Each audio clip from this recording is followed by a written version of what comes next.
It started as a dare. A teenager, eager to prove his bravery, decided to camp out in his treehouse. A few friends dared him, saying he couldn't handle the eerie stories that circled around the forest near his house. He had heard about strange creatures spotted in the woods, about things that lurked in the trees after dark. But like any teenager wanting to prove himself, he shrugged it off. That is, until the sounds began. My name is Jason. It was the summer after my junior year, and my friends and I had been spending most of our time in the woods behind my house. I had a treehouse up in an old oak tree, a place we would hang out in day and night. But one night, the vibe shifted. I overheard my friends whispering about the woods. There were rumors about people disappearing in the forest near my house. People said they had seen strange shadows, heard unexplainable noises. But I wasn't scared, at least. That's what I told myself. I was the one who'd grown up exploring those woods, and I knew every branch and crevice. That night, when I was about to head out to the treehouse, I couldn't shake the feeling that something was off. I stood by the window, looking out at the woods. The trees stretching high, their branches twisted into unnatural shapes. It was like the whole forest was waiting, watching, but it didn't matter. I was going to prove everyone wrong.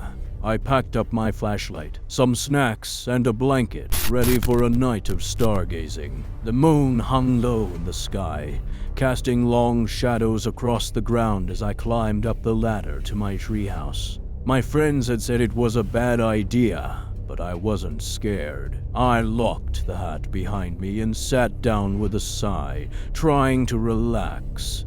The air felt colder than usual, and there was an odd stillness. No birds, no crickets, just silence. I tried to brush it off, telling myself it was nothing. But as the night wore on, I started hearing things. At first it was subtle, a soft rustling. I thought it was just the wind. But then came the scratching, slow, deliberate, like something was running its claws against the walls of my treehouse. My heart started racing.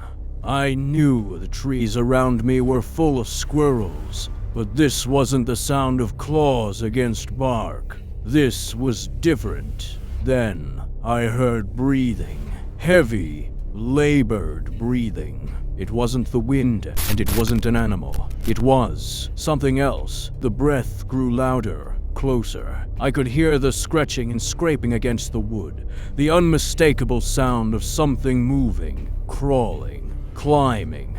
I stood up, my mind racing.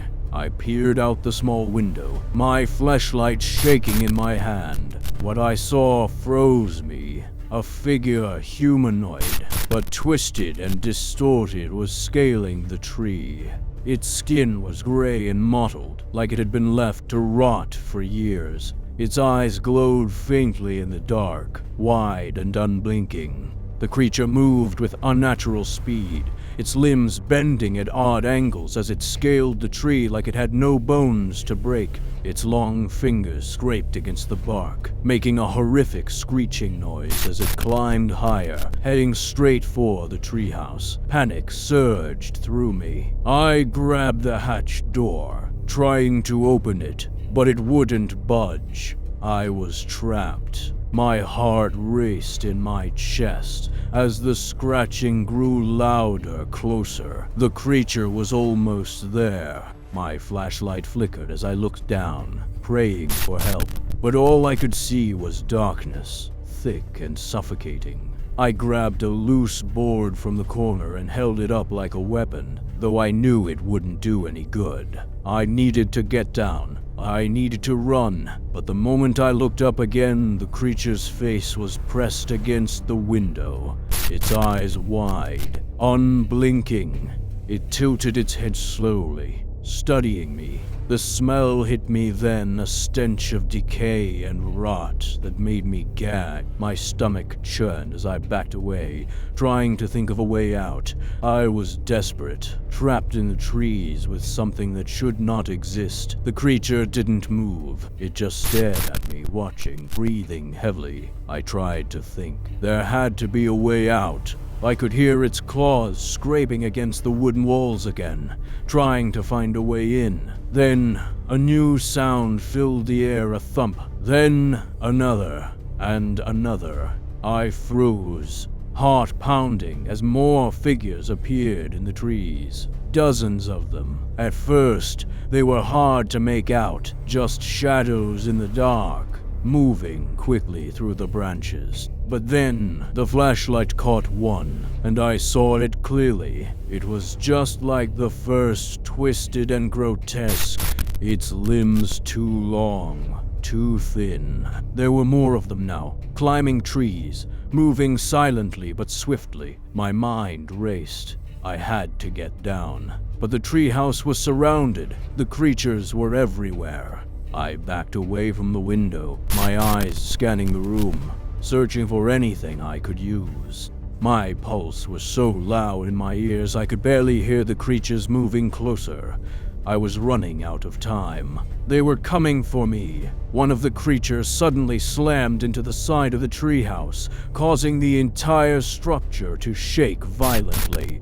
I grabbed onto the walls to steady myself as the creature's clawed hands scraped against the wood. I saw its face again, grinning through the cracks in the treehouse walls, a grin too wide, stretching far beyond what a human should. It let out a rasping, guttural laugh that echoed in my mind. Suddenly, there was a loud bang. The treehouse shuddered and I was thrown against the floor. The ladder had been knocked loose. I was now at the mercy of whatever these things were. I glanced out the window again, heart hammering. They were watching me now, waiting. Their eyes glowed in the dark, and I realized with a cold shiver, they were toying with me. They didn't want me to escape. They wanted to make me suffer. I don't know how long I sat there, waiting for daylight, but it felt like an eternity. The creatures were still watching, waiting for me to make a move. I don't know why they didn't attack immediately. Maybe they wanted me to panic. Maybe they were waiting for me to make a mistake. When the sun finally rose, the creatures disappeared. The woods around me were silent again, as if nothing had happened. But the fear never left me. I barely made it down the tree, my legs trembling with every step. And when I looked back, I saw something that chilled me to my core. The treehouse, the one place I thought I was safe, was filled with strange symbols scratched into the walls. Symbols I had never seen before. To this day, I still hear the rustling in the trees at night. And I know they're still out there watching, waiting. If you enjoyed this story and want to hear more terrifying true encounters, make sure to check out my other videos. You can find more horrifying stories like this one on my channel, but be warned, once you start listening, you might not be able to stop.